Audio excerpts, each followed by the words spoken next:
सा विद्या जा विमुक्तये। चरित्र गठन शिक्षार मौलिक आवश्यकता।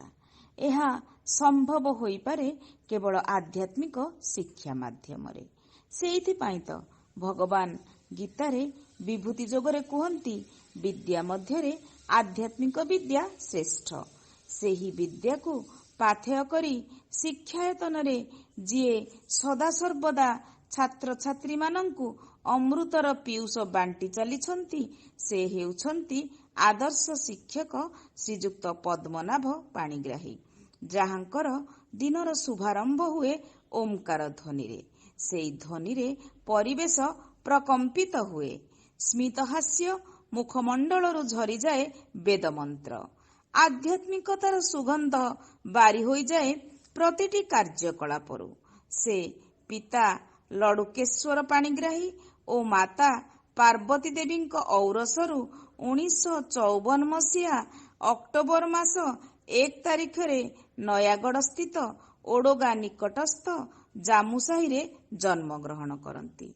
से सदाशिव संस्कृत विद्यापीठ पुरी संस्कृत रे आचार्य, हिंदी रे रत्न एवं उत्कल विश्वविद्यालय संस्कृत रे स्नातकोत्तर उपाधि प्राप्त करी 1979 मसीहा मार्च मास 7 तारिख रे पंचायत उच्च विद्यालय बेणापंजरी रे निजर शिक्षकता जीवन आरंभ करती। दीर्घ 33 वर्षर कर्ममय जीवन परे सेही विद्यालय रे 2012 मसीहा सेप्टेम्बर मास 30 तारिख रे अवसर नियंती। तांकर कर्ममय जीवन रे समर्पित कार्य करी अनेक सुनाम अर्जन करिसंती। से एकाधार रे जणे छात्र वत्सल, सुसाहित्यिक और विशिष्ट समाजसेवी। से विभिन्न साहित्य अनुष्ठान तथा आमरी सत्य, जटनी पुस्तक मेला, जटनी साहित्य संसद, ओडिशा भाषा संरक्षण गवेषणा केन्द्र विपिन बिहारी पाठागार, जटनी वरिष्ठ नागरिक मंच, दिव्य जीवन संघ, अवसर प्राप्त शिक्षक संघ, सरस्वती शिशु विद्या मंदिर रे सक्रिय अंश ग्रहण करी अवसर जीवन अतिबाहित करी आत्मसंतोष प्राप्त करुछंती। एही परि भावरे तांकर चलापथ कुसुमित हेउ, तांकर सुनाम चतुर्दिगरे महकित हेउ। एहा ही आमरी सत्य परिवार तरफरु भगवानक निकटरे प्रार्थना। नमस्कार, मु रश्मिता नायक आमरी सत्यर व्यक्ति और व्यक्तित्व कार्यक्रम को आपण मानकु स्वागत करूछु। आजिकार आमर अतिथि होचंती श्रीजुक्त पद्मनाभ पाणिग्राही, जहांकर सकाळ आरंभ हुए ओंकार ध्वनि रे। हातरे गीता आ मुखरु सदा सर्वदा झरी जाय वेद मंत्र। आ लागुची सते जेमती एई परिवेश गोटे किछि नियारा नियारा। ताकर प्रत्येक कार्यकलाप आध्यात्मिकतार बारी। आउ लागुची सते जेमती एई परिवेश दिव्य सुगंधरे सुगंधित होउछि। से एकाधारे जणे आदर्श छात्र वत्सल शिक्षक एवं ताहासह जणे सुसाहित्यिक, आध्यात्मिकवादी एवं माने समाज जणे सुनामधन्य समाजसेवी एवं जगन्नाथ संस्कृतिर से जणे वार्तावह।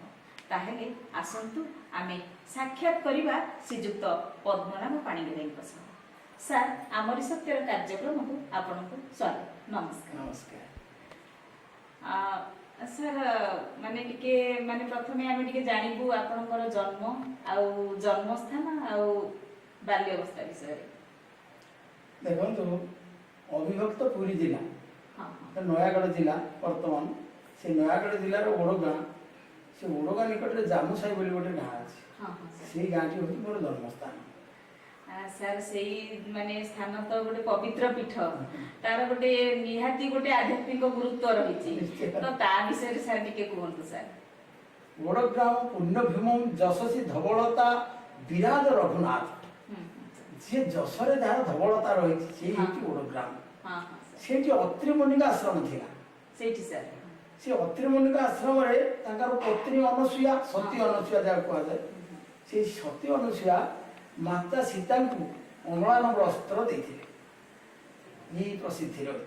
आ गोटे प्रसिद्धि रही कवि सम्राट उपेन्द्र भंज आप ଏ କବି ସମ୍ରାଟ ଉପେନ୍ଦ୍ର ଭଞ୍ଜ ରାମ ତାରକ ମନ୍ତ୍ର ଜପ କରି ଏଠି ସିଦ୍ଧି ଲାଭ କରିଥିଲେ।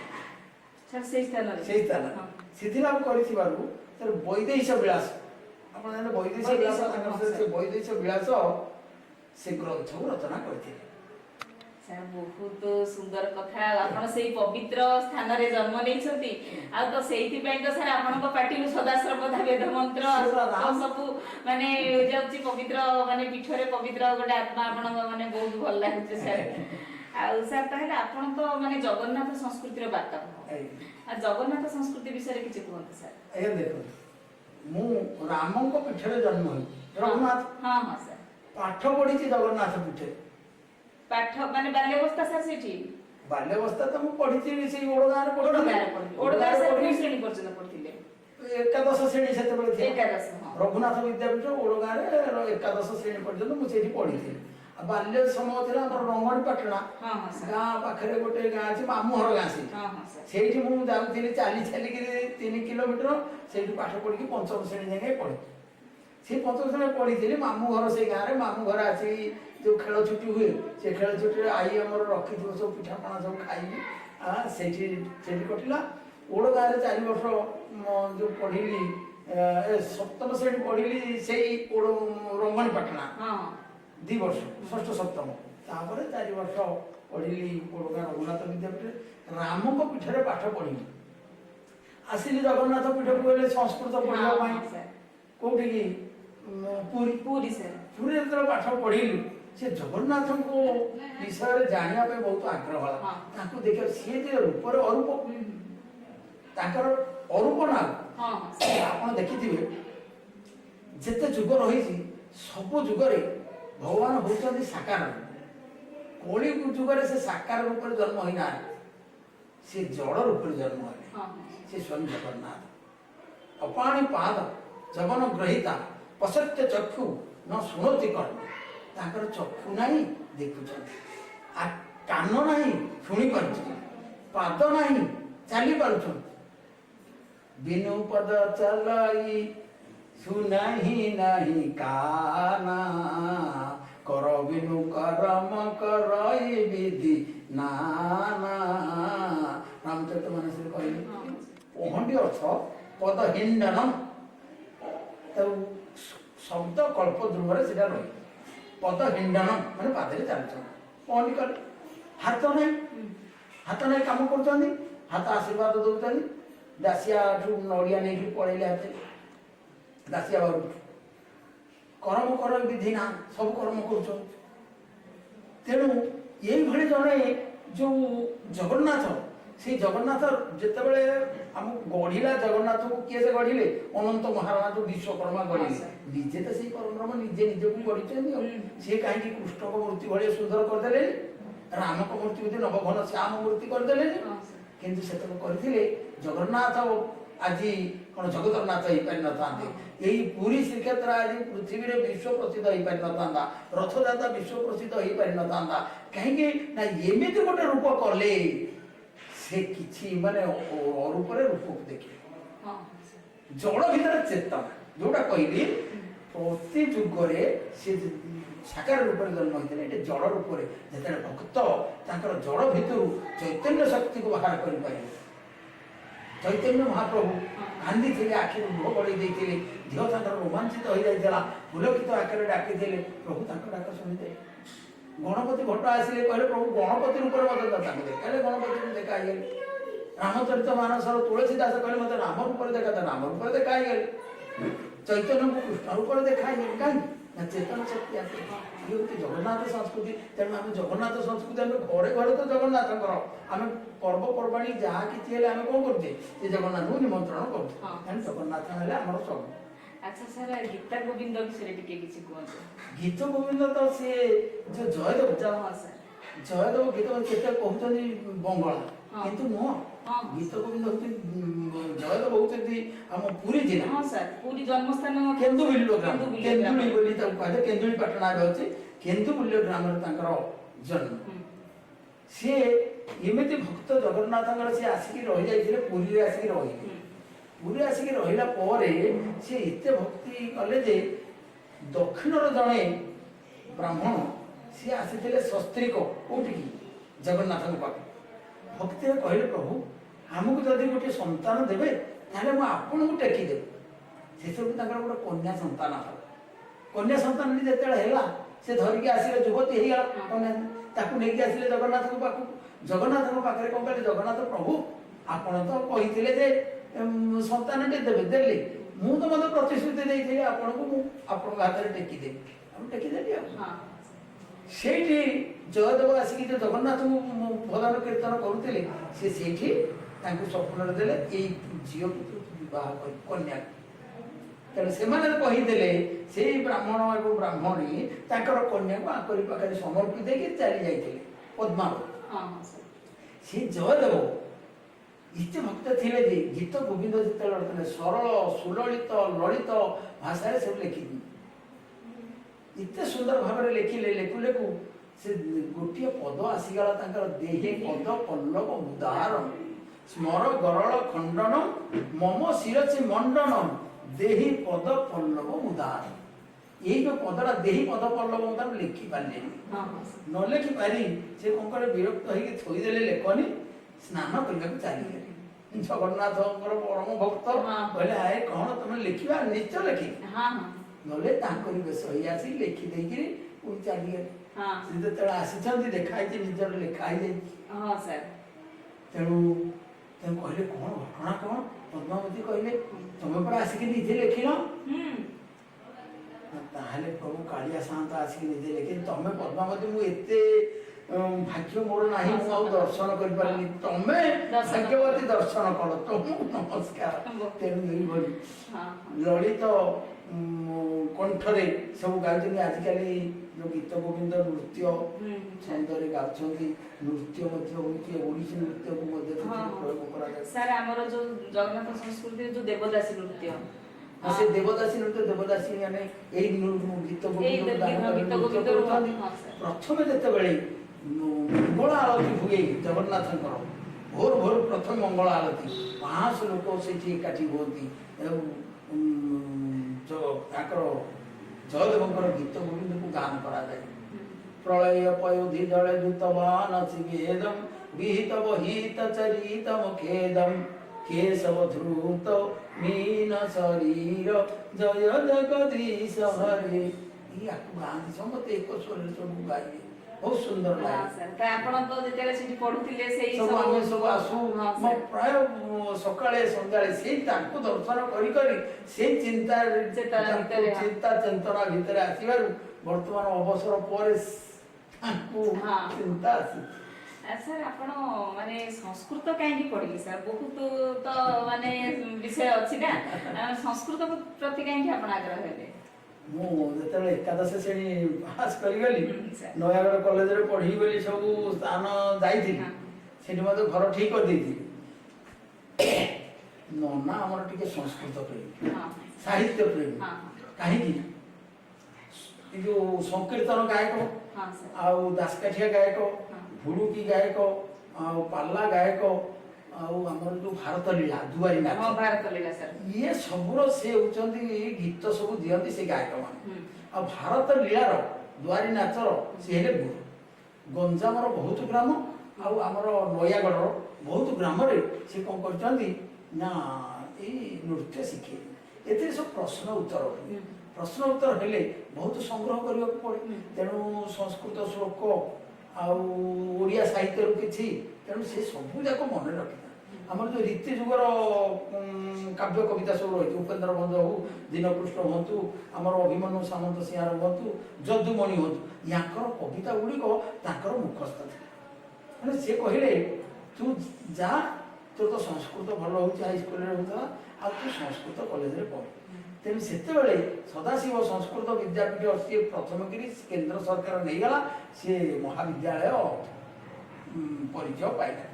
ତେଣୁ ମୁଁ ଯାଇ ସେଇଠି ଆଡ଼ମିସନ କଲି, ସେଇଠି ପଢ଼ିଲି। ସେଇଠି ପଢ଼ିଲା ପରେ ସେଠାକାର ପରିବେଶ ମୋତେ ଆଉ ଭଲ ଲାଗିଲା, ତେଣୁ ସେଇଠି ସଂସ୍କୃତ ପଢ଼ିବା ପାଇଁ ମୁଁ ସେଇଥିପାଇଁ ସେଇଠିକି ଯାଇଥିଲି। ଆଚ୍ଛା ସାର୍, ଆଚ୍ଛା ସାର୍, କୋଉ ସାଧାରଣତଃ ଲୋକମାନେ କୁହନ୍ତି ଯେ ମାନେ ସଂସ୍କୃତଟା ଡେଡ୍ ଲାଙ୍ଗୁଏଜ, ମାନେ ଯେହେତୁ ମାନେ ଏଟା ମାନେ ଲାଗୁଛି କି ସତେ ଯେମିତି ଆଉ କୋଉ କାମରେ ଲାଗୁନି ବୋଲି, ମୃତ ଭାଷା ବୋଲି ମୃତ ଭାଷା ବୋଲି କହୁଛନ୍ତି। ତ ତାହେଲେ ଆପଣଙ୍କର ମତ ୟା ଉପରେ କଣ? ଯେ ବଦନ୍ତି ସେ ମୁଢା ଯୋଉମାନେ କହୁଛନ୍ତି ଏଇଟା ବୁଝିପାରୁନାହାନ୍ତି। ଦେଖନ୍ତୁ, ସଂସ୍କୃତା ମୃତା ଭାଷା, ଭାଷାଟା ସ୍ତ୍ରୀଲିଙ୍ଗ। ସଂସ୍କୃତା ମୃତା ଭାଷା, ସଂସ୍କୃତ ଯୁକ୍ତ ଅମୃତ ଭାଷା, ସେଇଟାକୁ ସେ ମୃତ କହୁଛନ୍ତି। ସଂସ୍କୃତ ମୃତ ଭାଷା, କିନ୍ତୁ ସଂସ୍କୃତ ଯୁକ୍ତ ଅମୃତ ଭାଷା, ସଂସ୍କୃତ ମୃତା ଭାଷା। ସଂସ୍କୃତ ହେଉଛି ଅମୃତ ଭାଷା। ତାକୁ ପଟେ ଯେତେବେଳେ ଅମୃତ ପାନ କଲେ ମଣିଷ ଅମର ହୋଇଯାଏ, ସେମିତି ସଂସ୍କୃତ ଭାଷା ଭିତରେ ଏମିତି ରହିଛି। ଆମର ନଡ଼ିଆ ଦେଖିଛନ୍ତି, ନଡ଼ିଆର ଉପରଟା ହେଉଛି ଭାରି ଟାଣ, ତାକୁ ବାଡ଼େଇ ଦେଲେ ଭିତରେ ବହୁତ ସୁନ୍ଦର ରସ ମିଠା।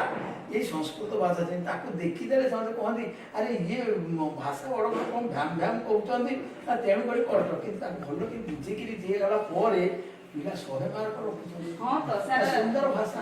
ସାର୍ ମାନେ ଯୋଉ ମେଟ୍ରିକରେ ପ୍ରାୟ ପିଲାମାନେ ଯୋଉ ପୁରା ଯେମିତି ମ୍ୟାଥମେଟିକ୍ସରେ ଯେମିତି ମାର୍କ ରଖନ୍ତି, ସଂସ୍କୃତରେ 100ରୁ 100 ରଖନ୍ତି, କିନ୍ତୁ ତାପରେ ସେମାନେ କ'ଣ ୟୁଟିଲାଇଜ କରୁଛନ୍ତି, ଏଇଟା ମାର୍କ ସବଜେକ୍ଟ ସଂସ୍କୃତ ନେଇଯିବୁ, ତାପରେ ଆଉ ମାନେ ସେମାନେ କହୁଛନ୍ତି ମାନେ ସମସ୍ତେ ତ ଆଜିକାଲି ସାର୍ କ୍ୟାରିୟର ମାନେ ବିଲ୍ଡଅପ୍ ପାଇଁ ସବୁ ବାପା ମା ମାନେ ପୁରା ତତ୍ପର, ତାଙ୍କ ଭିତରେ କମ୍ପିଟିସନ, ମୋ ପୁଅ କେମିତି ଏମିତି ଫରେନରେ ଚାକିରି କରିବ, ଇଏ କରିବ ସିଏ କରିବ, କିନ୍ତୁ ସେ ଯୋଉ ସଂସ୍କୃତ ଭାଷାଟା ତ ଆଉ ପାଶ୍ଚାତ୍ୟ ସଭ୍ୟତାରେ ସେଇଟା ଆସୁନି ନା, ତ ସେଥିପାଇଁ ସେମାନଙ୍କର ଟିକେ ଆଗ୍ରହ କମି ଯାଉଛି। ସଂସ୍କୃତ ହେଉଛି ଭାଷା ଜନନୀ ସଂସ୍କୃତ। ନିଶ୍ଚିତ ନିଶ୍ଚିତ ସାର୍। ତେଣୁ ସବୁ ଭାଷାର ଉତ୍ପତ୍ତି ସଂସ୍କୃତ। ସଂସ୍କୃତ ହେଲା ତତ୍ସମ, ତାରୁ ତଦ୍ଭବ ଉଦ୍ଭବ ହେଲା।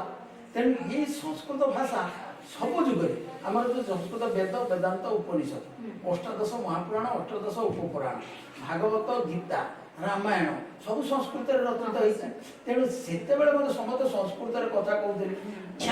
ଆପଣ ଦେଖନ୍ତୁ, ଗୋଟେ ରାମାୟଣକୁ ଆମେ ଯିବା, କିସ୍କିନ୍ଧ୍ୟା, କିସ୍କିନ୍ଧ୍ୟାରେ ବାଳି, ସୁଗ୍ରୀବ, ହନୁମାନ ଇଏ ସବୁ ରହିଥିଲେ। ଇଏ ଗୋଟେ ଅଧିବାସୀ, ଏଇ ଅଧିବାସୀ ମାନେ ମଧ୍ୟ ସଂସ୍କୃତ କହୁଥିଲେ।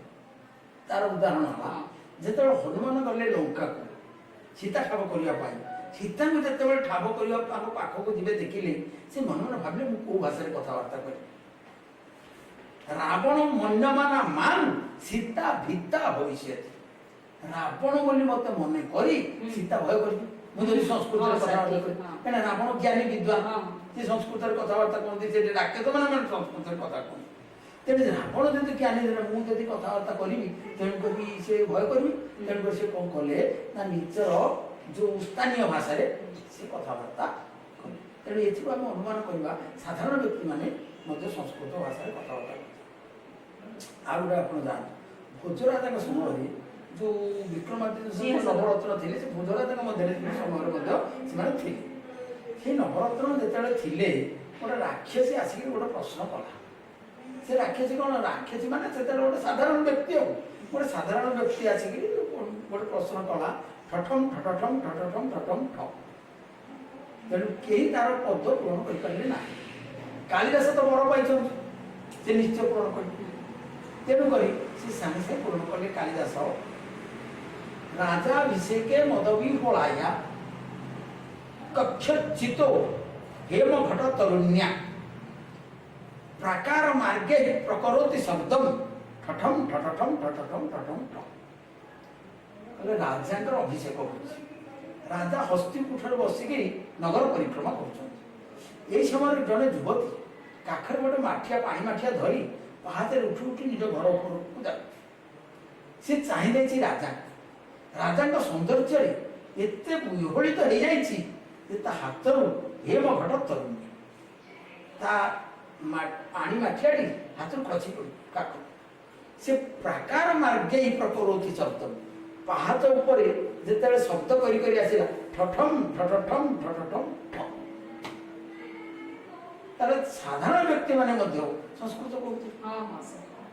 ଏବେ ମଧ୍ୟ ଆମେ ଦେଖିବା ବହୁ ଜାଗାରେ ସଂସ୍କୃତ, ଗୋଟେ ଗୋଟେ ଗାଁରେ ସମସ୍ତେ ସଂସ୍କୃତ କହୁଛନ୍ତି। ଅଛି ଆମର ଉଦାହରଣ ଆସୁଛି ସମାଜରେ, ଦକ୍ଷିଣରେ ଗୋଟେ ଅଛି ଆମର ସଂସ୍କୃତରେ କଥାବାର୍ତ୍ତା କରୁଛନ୍ତି। ଅଛି କେତେଟା ପ୍ରମାଣ ସେ ସମାଜରେ ବାହାରିଥାଏ। ଆଚ୍ଛା ସାର୍, ତ ବହୁତ ଭଲ କଥା। ମାନେ ସାର୍ ଆମର ଏଇ ଯୋଉ ବୈଦିକ ଭାଷା ଆଉ ଦେବନାଗରୀ ଭାଷା ଯୋଉ କହୁଛନ୍ତି, ତାହେଲେ ସବୁଗୁଡାକର ଜନନୀ ହଉଛନ୍ତି ସଂସ୍କୃତ ଭାଷା। ନାଇଁ ସେ ଦେବନାଗରୀ ଭାଷା ତ ସିଏ ହେଲା ସଂସ୍କୃତ। ଆଉ ଆପଣ ଯୋଉ କହୁଛନ୍ତି ପଚାରିବାର ଉଦ୍ଦେଶ୍ୟ ସାର୍ ବୋଧେ ସଂସ୍କୃତକୁ ମାନେ ଅନ୍ୟ ମତରେ ବି ଦେବନାଗରୀ ଭାଷା କୁହାଯାଏ। ଦେବନାଗରୀ ଭାଷା। ଆଉ ଆପଣଙ୍କ ମତ ବୋଧେ ଆପଣ ପ୍ରଶ୍ନ ପଚାରି ପାରନ୍ତି ମନେକର ସବୁ ସିନା ତତ୍ସମରୁ ତଦ୍ଭବ ହେଲା, ସବୁ ଭାଷାର ଗୁରୁତ୍ୱରୁ ଘିଅ ହେଲା, କାଠରୁ କାଠ ହେଲା, ସବୁ ଭାଷା ଉତ୍ପତ୍ତି ହେଲା। ଆପଣ କହିବେ ଯେ ବୈଦେଶିକ ଭାଷା ହଁ ଫରେନ୍ ଲାଙ୍ଗୁଏଜ, ହଁ ସାର୍ ତାକୁ ତ କିଛି ଲିଙ୍ଗ ବୈଦେଶିକ ଭାଷା କଣ ସଂସ୍କୃତରୁ ଉତ୍ପତ୍ତି? ହଁ, ହଁ। ମୁଁ ମଧ୍ୟ ପ୍ରମାଣ ଦେବି। ଅଛି ସାର୍। ଅଛି। ସାର୍ ଆମର ତ ସେ ଇଂଲିଶର ଯୋଉ ଭାଷା ପ୍ରତି ଭାଷା ସହ କୌଣସି ୱାର୍ଡ ବି ସେମିତି କିଛି ସାର୍ ଲିଙ୍କ ରହୁନି। ଦେଖନ୍ତୁ ମୁଁ ଗୋଟେ ଉଦାହରଣ ଦେଉଛି, ଆପଣ ଦେଖନ୍ତୁ ଆମେ ପିତୃ ଶବ୍ଦ ପଢୁଛେ, ମାତୃ ଶବ୍ଦ ପଢୁଛେ, ଭାତୃ ଶବ୍ଦ ପଢୁଛେ। ଆମେ କହୁଛେ ପିତା, ପିତରଉ, ପିତରହ। ପିତରରୁ ପିଟର, ଫାଦର। ପିଟର ହେଲା ଲାଟିନ, ଫାଦର ହେଲା ସଂସ୍କୃତ, এই কোন ইংলিশ ভাষা। স্যার পিটর পিতা পিতরও পিতর পিটরটা লাটিন, পিটর লাটিন ভাষা, আর Father. ফাদার হলা সেইতো ফাদার হলা। স্যার পিটর ফাদর ফাদার হলা কোন ইংলিশ ହେଲା মাতা মাতরও মাতর, ম্যাটর মদর। মাতর ম্যাটর মদর। ভ্রাতা ভ্রাতরও ভ্রাতর, ব্রদর ব্রদর, ভ্রাতর ব্রদর। Brother. সামঞ্জস্য আছে ଆପଣ দেখুন। শোষা শোষারও শোষার সিস্টার, হোম শোষা মানে হোম। পিনস্ট্রি মানে লেখন, পিনস্ট্রি পেন। পিনোস্ট্রিটা স্যার কোন ভাষা? পিনস্ট্রি হলো সংস্কৃত ভাষা। পিনস্ট্রি লেখন পেন। আর কলকর্তার শাসনকর্তা, কলকর্তার কলেক্টর। সামঞ্জস্য আছে। কলকর্তারটা স্যার সংস্কৃতরে কলেক্টর। কলকর্তা না কল মানে শাসন, শাসনকর্তা। কলকর্তার কলেক্টর সমান আসছে না দেখুন। আসছে আসছে। মসজিদ, মসজিদে ইতি মসজিদ। মসি অর্থ পাপକୁ ଯୋଉଠି ଜୟ କରାଯାଏ ସେଠି ମସଜିଦ।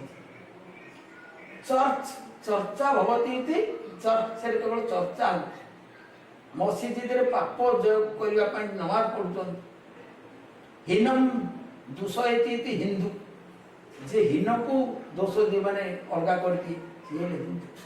ଏଇଭଳି ଆମେ ଦେଖିଲେ ବହୁତ ଶବ୍ଦ ମଧ୍ୟ ବାହାରିବ ଆମର ଶୁଣି। ତେଣୁ ସଂସ୍କୃତ ହେଲା ଭାଷା ଜନନୀ ସଂସ୍କୃତ।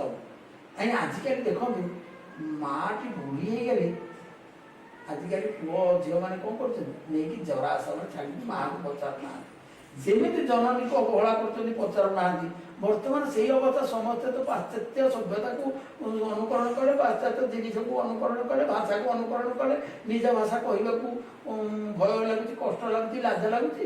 ତେଣୁକରି ଏଇ ଭାଷା ଜନନୀ ମୃତ କହିଲେ ଆଉ କ'ଣ? ତ ସେଇଥିପାଇଁ ସାର୍ ଆମର ଯୋଉ ବିଦ୍ୟାଳୟ ମାନଙ୍କରେ ସଂସ୍କୃତ ଦିବସ ଗୋଟେ ପାଳନ କରାଯାଉଛି। ସେ ସଂସ୍କୃତ ଦିବସ ସେଇଥିପାଇଁ ପାଳନ କରାଯାଉଛି। ସାର୍ ଆମର ଯୋଉ ସଂସ୍କୃତ ଦିବସଟା ପାଳନ କରାଯାଉଛି ସେଟା କେବେଠୁ ଆମର ଆରମ୍ଭ ହେଲାଣି ବିଦ୍ୟାଳୟ ମାନଙ୍କରେ? ସେ ସଂସ୍କୃତ ପ୍ରାୟ ଆଗରୁ ତ ସାର୍ ଏଇ ସଂସ୍କୃତ ଦିବସ ପାଳନଟା ଏତେଟା ମାନେ ନଥିଲା, କିନ୍ତୁ ଏବେ ପ୍ରାୟ କେତେ ବର୍ଷ ହେଲା ପ୍ରାୟ ହଉଥିଲା, ସେ ବନ୍ଦ ହେଇଯାଉଥିଲା। କ୍ରମେ କ୍ରମେ ଏହାର ପ୍ରଚାର ପ୍ରସାର ପାଇଁ ସେ ଯୋଉ ଆମର ସଂସ୍କୃତ ଅଛି, ଓଡ଼ିଶାର କେତେକ ସଂଘ ରହିଛି ଓଡ଼ିଶାରେ, ଆମର ଆଉ ବିଭିନ୍ନ ସ୍ଥାନରେ ମଧ୍ୟ ରହିଛି। ବନାରସରେ ଅଛି, ଆମର ବିଭିନ୍ନ ସ୍ଥାନରେ ସେ ଯୋଉ ସରଳ ସଂସ୍କୃତରେ କଥାବାର୍ତ୍ତା କେମିତି କରିପାରିବ ଏଥିପାଇଁ ପ୍ରଚାର ପ୍ରଚାର ସମିତି ଯେ ରହିଛି, ୟା ମାଧ୍ୟମରେ ପ୍ରଚାର ହେଉଛି। ହଁ ସାର୍, ସେଇଟା ତ ନିହାତି ଆବଶ୍ୟକ ସାର୍। ବିଦ୍ୟାଳୟ ମାନଙ୍କରେ ଯୋଉ ସଂସ୍କୃତ ଦିବସଟା ଉପରେ ଅଧିକ ଗୁରୁତ୍ୱ ଦେବା ନିହାତି ସାର୍। ଯେହେତୁ ଭାଷାର ଜନନୀ, ଆମେ ଯଦି ମାନେ ଭାଷାର ଜନନୀକୁ ଭୁଲିଯିବା ତାହେଲେ ଆମର ମଣିଷ ଜୀବନରେ କିଛି ଆଉ ସାର୍ଥକତା ରହିବନି ସାର୍। ସାର୍ ତାହେଲେ ଆପଣ କେଉଁ ମହାବିଦ୍ୟାଳୟରେ ପଢିଥିଲେ ସାର୍? ମୁଁ ପଢିଥିଲି ସେ ସଦାଶିବ ସଂସ୍କୃତ ବିଦ୍ୟାପୀଠ ତାର ଥିଲା ସେ ମହାବିଦ୍ୟାଳୟ। ସେଇ ସଂସ୍କୃତ ବିଦ୍ୟାପୀଠ ଥିଲା ସତେ ଗୁରୁକୁଳ ଆଶ୍ରମ ଭଳିଆ। ସେଟା କୋଉଠି ସାର୍? ସେଟା ପୁରୀରେ। ପୁରୀ ସେ ସଂସ୍ଥାନ ଆମ ଦିଲ୍ଲୀର ସଂସ୍ଥାନ ଅନୁସାରେ ପରିଚାଳିତ ହେଉଥିଲା। ତାକୁ କେନ୍ଦ୍ର ସରକାର ଯେତେବେଳେ ନେଇଗଲା ତାକୁ ମହାବିଦ୍ୟାଳୟରେ ପରିଣତ କଲା। ତେଣୁ ଆମେମାନେ ସେଠି ଗଲୁ, ସେଇଠି ପଢିଲୁ କ'ଣ, ସେଠି ସଂସ୍କୃତ ସହିତ ଇଂରାଜୀ, ଇତିହାସ, ହିନ୍ଦୀ, ଓଡ଼ିଆ ସବୁ ଆମର ଥିଲା ବିଷୟ। କଲେଜରେ ପଢା ହଉଛି ସେମିତି ଆମେ ପଢୁଥିଲୁ। ମାନେ ମହାବିଦ୍ୟାଳୟଟା ସ୍ପେଶାଲ ସଂସ୍କୃତ ଅଧିକା ସଂସ୍କୃତଟା ଅଧିକା ଆଉ ଯେମିତି ଅପସନାଲ ସଂସ୍କୃତ ପଢାଯାଏ ଅଧିକା ସଂସ୍କୃତ ପଢା। କିନ୍ତୁ ଏଇ ଗୋଟେ ଗୋଟେ 100 ମାର୍କ ଆମର ଥିଲା। ସେଠି ଯୋଉ ଗୁରୁମାନେ ଥିଲେ ସେଇ ଗୁରୁମାନେ ହଉଛନ୍ତି ଋଷି ପ୍ରତିଭା, ଜ୍ଞାନୀ, ଗୁଣୀ, ବିଦ୍ୱାନ ଏବଂ ଏତେ ସ୍ନେହୀ ଆମକୁ ଆଦର କରୁଥିଲେ ସେଇ ସବୁ ଭୁଲି ହେବ ନାହିଁ। ସେଇ ସଂସ୍କୃତ କଲେଜରେ ମୁଁ ପଢ଼ିବାର 6 ବର୍ଷ ମୋତେ ଯେମିତି ଗୋଟିଏ ଗୁରୁକୁଳ ଆଶ୍ରମରେ ଋଷିମାନଙ୍କ ମେଳରେ ଆମେ ରହିଲା ଭଳି ଆମେ ରହିଛେ। ସେଇ ସଂସ୍କାର ଗୁଡ଼ିକ ଆମ ପାଖରେ ବର୍ତ୍ତମାନ ରହିଛି। ଆମ ବିଦ୍ୟାଳୟରେ ଯୋଉ ପିଲାମାନେ ଯୋଉଠିକି ଯେତେ ଯାଇଥାନ୍ତି ସେ ସଂସ୍କାରରେ ସଂସ୍କାରିତ ହେଇଛନ୍ତି। ସାର୍ ଆପଣମାନଙ୍କର ମାନେ ୟୁନିଫର୍ମ କେମିତି କ'ଣ ଥିଲା? ସେତେବେଳେ ଆଉ ୟୁନିଫର୍ମ ନାହିଁ, ଯିଏ ଯାହା କଲା କିଏ ଧୋତି ପଞ୍ଜାବୀ ପିନ୍ଧିଲା। ଆମେ କେତେବେଳେ ଧୋତି ପଞ୍ଜାବୀ ପିନ୍ଧି ସ୍କୁଲକୁ ଯାଉ, କଲେଜକୁ ଯାଉଥିଲୁ, ଆଉ ପ୍ୟାଣ୍ଟ ସାର୍ଟ ପିନ୍ଧିକି ଯାଉଥିଲୁ। ଆଉ ସାଧାରଣ ସବୁ ନମ୍ରତା ଥିଲା। ସେଥିରେ ଆଉ ଗର୍ବ କାରଣ ନଥିଲା। ଏତେ ପରିବେଶ ସେଇ ପରିବେଶ ସାର୍ ଆକ୍ଚୁଆଲି ସାର୍ ନିଆରା। ସାର୍ ଆମର ବନାରସ ହିନ୍ଦୁ ୟୁନିଭର୍ସିଟିରେ ମୁଁ ଦେଖିଥିଲି ସେମାନେ ସବୁ ମାନେ ସେମାନଙ୍କର ବ୍ୟବହାର ଭାଷା ମାନେ ଏତେ ମାନେ ସତେ ଲାଗୁଥିଲା କି ମାନେ ଯେମିତିକି ମାନେ ଦିବ୍ୟ ଗୁଣ ବ୍ୟକ୍ତିମାନଙ୍କ ସହ ମାନେ ଏତେ ସୁନ୍ଦର ବ୍ୟବହାର। ଆଉ ସେମାନେ କିନ୍ତୁ ସାର୍ ଧୋତି ଆଉ କୁର୍ତ୍ତା ପିନ୍ଧୁଥିଲେ ସାର୍। ଆମେ ଧୋତି ପଞ୍ଜାବୀ କିଛି ଗୋଟେ ଦିନ ପ୍ରାୟ ପିନ୍ଧିକି ଯାଉ, ଫଙ୍କସନ ମାନଙ୍କରେ ଯାଉ, ଆଉ ବିଭିନ୍ନ ପୂଜା ପର୍ବଣରେ ସେମିତି ଯାଉ। ସାର୍ ତାହେଲେ ଆପଣଙ୍କର ଯୋଉ ପଢା ସରିଲା ପରେ ଆପଣ ଚାକିରିରେ କେବେ ଯୋଗ ଦେଲେ? ଚାକିରି କରିଥିଲି ମୁଁ ଏଇ ଜଟଣୀଠୁ 7 କିଲୋମିଟର ବେଣାପଞ୍ଜରୀ ପଞ୍ଚାୟତ ହାଇସ୍କୁଲ ବେଣାପଞ୍ଜରୀ। ସେଇଠି ମୋର ପ୍ରଥମ ଆପଏଣ୍ଟମେଣ୍ଟ ସେଇଠି। ଆଉ ସେଇଠି ମଧ୍ୟ ମୁଁ ଅବସର ଅବସର ନେଲି 2012 ମସିହା। ତ ସାର୍ ସେଇ ମାନେ ଗୋଟିଏ ବିଦ୍ୟାଳୟରେ ଆପଣ ଯୋଗଦାନ, ଗୋଟିଏ ବିଦ୍ୟାଳୟରେ ରିଟାୟାରମେଣ୍ଟ, ଏଇଟା ତ ସାର୍ ବହୁତ ମାନେ ବିରଳ। ତାପରେ ତାର ଗୋଟେ ନିଆରା ଅନୁଭୂତି ରହିଥିବ। ଆପଣ ଆରମ୍ଭରୁ ମାନେ ସେଠି ଯୋଗ ଦେଇଥିଲେ, ତାପରେ ଆପଣଙ୍କର ମାନେ କାର୍ଯ୍ୟକାଳ ଭିତରେ ମାନେ ପରିବର୍ତ୍ତନ ସବୁ ହେଇ ଆସିଥିବ। ସେ ଭିତରେ ବହୁତ ଛାତ୍ର ମାନଙ୍କ ସହ ମାନେ ଆପଣଙ୍କର ସଂସ୍ପର୍ଶରେ ଆସିଥିବେ, ସହକର୍ମୀ ମାନଙ୍କ ସଂସ୍ପର୍ଶରେ ଆସିଥିବେ। ଆଉ ଆପଣ ମାନଙ୍କର ଛାତ୍ର ମାନଙ୍କ ସହ ମାନେ କିଛି ମାନେ ନିଆରା ଅନୁଭୂତି ସାର୍ କିଛି କୁହନ୍ତୁ। ଆଜ୍ଞା ଦେଖନ୍ତୁ, ମୁଁ ଜଣେ ଶିକ୍ଷକ। ଶିକ୍ଷକର ଧର୍ମ ହେଲା ପାଠ ପଢ଼ିବା। ଯେମିତି ଛାତ୍ରାଣାମ ଅଧ୍ୟୟନଂ ତପ, ସେମିତି ଶିକ୍ଷକ ମାନଙ୍କର ପାଠ ପଢ଼ାଇବା ଅଧ୍ୟାପନ କରିବା ଯେମିତି ତପସ୍ୟା। ଯିଏ ସେଇଭଳିଆ କରେ ସିଏ ହେଲା ପ୍ରକୃତ ଶିକ୍ଷକ। ମୁଁ ଗୋଟେ ବ୍ୟକ୍ତି, ମୁଁ କେବେ ସ୍କୁଲକୁ କେବେ ହେଲେ ଡେରିରେ ଯାଇନି, ବିଳମ୍ବରେ ଯାଇନି। ପ୍ରାର୍ଥନା ସଭାରେ ନିଶ୍ଚୟ ଯୋଗଦେବି, ପିଲାଙ୍କୁ ଧାଡ଼ି କରିକି ଠିଆ କରେ ଏବଂ ପ୍ରାର୍ଥନା କେମିତି ହବ ତାଙ୍କୁ କହିବି। ପ୍ରାର୍ଥନା ସରିଲା ପରେ ଅନୁଚିନ୍ତା କରିବି, ତାପରେ ପିଲାଙ୍କୁ ଧାଡ଼ି କରିକି ଶ୍ରେଣୀକୁ ଛାଡ଼ିବି। ଇଏ ପ୍ରତିଦିନର କାମ ମୋର। ଖେଳ ଶିକ୍ଷକ ଥାଆନ୍ତୁ ନଥାନ୍ତୁ, ଯାହା କରନ୍ତୁ, ସେମାନେ ମଧ୍ୟ ମୋତେ ଛାଡ଼ି ଦେଇଥାନ୍ତି। 1 2ରେ କ୍ରୀଡ଼ା ଶିକ୍ଷକ ମାନେ ପ୍ରାୟ 2-3 ଜଣ ଆସିଥାନ୍ତି, ସେମାନେ ମଧ୍ୟ ମୋତେ ଛାଡ଼ି ଦିଅନ୍ତି। ଯେ କ୍ରୀଡ଼ା ଉତ୍ସବ ହଉ, ଆମର ବାର୍ଷିକ ଉତ୍ସବ ହଉ, ସ୍ୱାଧୀନତା ଦିବସ, ସାଧାରଣତନ୍ତ୍ର ଦିବସ ହଉ, ପ୍ୟାରେଡ୍ ଯୋଉ ହଉଛି, ସେ ସବୁ ମୁଁ ହିଁ କରେ।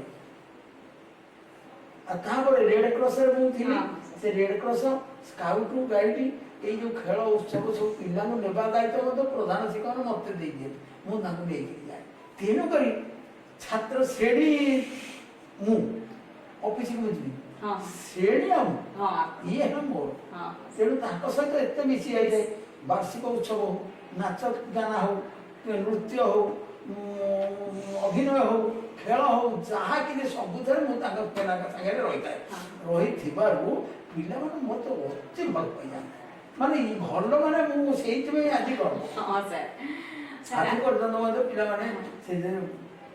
ସାର୍ ଆପଣ ତ ପୁରା ମାନେ ଛାତ୍ର ମାନଙ୍କ ସହ ଓତପ୍ରୋତ ଭାବେ ଜଡିତ ଥିଲେ। ତ ଯୋଉ ଦିନ ଅବସର ନେଲେ ସେଦିନ ରାତିର ଅନୁଭୂତିଟା ସାର୍ କେମିତି ଥିଲା? ରାତି ଅନୁଭୂତି କ'ଣ, ଯୋଉ ଦିନ ମୁଁ ଅବସର ନେଲି, ସମସ୍ତେ ଅବସର ନେଲେ, ଯେତେ ଶିକ୍ଷକ ଆମ ଅବସର ନେଲେ, ମୁଁ ସମସ୍ତଙ୍କ ପାଇଁ ସମସ୍ତେ ସବୁ କାନ୍ଦନ୍ତି। ସେ କାନ୍ଦିଯାନ୍ତି। ମୁଁ କ'ଣ କରିଥାଏ, ସବୁ ଗୋଟେ ମଞ୍ଚ ତିଆରି କରି ପିଲାମାନଙ୍କୁ ନାଚ ଶିଖେଇ, ଗୀତ ଶିଖେଇ, ସବୁ କରିକି ମଜା ମଉଜ କରିକି ତାଙ୍କୁ ସବୁ ଛାଡ଼ିଲି। ଯେତେବେଳେ ଛାଡ଼ି ସାରିଲି, ମୁଁ କହିଲି ଦେଖ ସମସ୍ତଙ୍କୁ, ଯୋଉଦିନ ଆପଣ ରିଟାୟାରମେଣ୍ଟ ନେଲେ, ଯୋଉ ଦିନ ସେମାନେ ସବୁ ରିଟାୟାର୍ଡ ହେଲେ ତାଙ୍କୁ ସେଇ ଅନୁସାରେ ମୁଁ ଛାଡ଼ିଲି। ନାଚ ଗୀତ କରିକି ମଞ୍ଚକୁ କମ୍ପେଇକି ଛାଡ଼ିଲି। ସେ ଯେମିତି କାନ୍ଦିବେ। ମୁଁ ଯୋଉ ଦିନ ରିଟାୟାର୍ଡ ଯୋଉମାନେ ନେଇଗଲି, ମୁଁ ଯୋଉ 12 ମସିହାରେ ରିଟାୟାର୍ଡ ନେଲି, ମୁଁ କ'ଣ କଲି, ମୁଁ 200-300 ପିଲା ଆସିଥିଲେ ମୋର ସେ ମଞ୍ଚ ତିଆରି ହେଇଥିଲା, ସମସ୍ତେ କରିଥିଲେ ସବୁ ବ୍ୟବସ୍ଥା। ମୁଁ କହିଲି ନୃତ୍ୟ ଗୀତ କିଛି କରିବନି, ଖାଲି ମୋ ପାଇଁ ପଦ ପଦ କହି।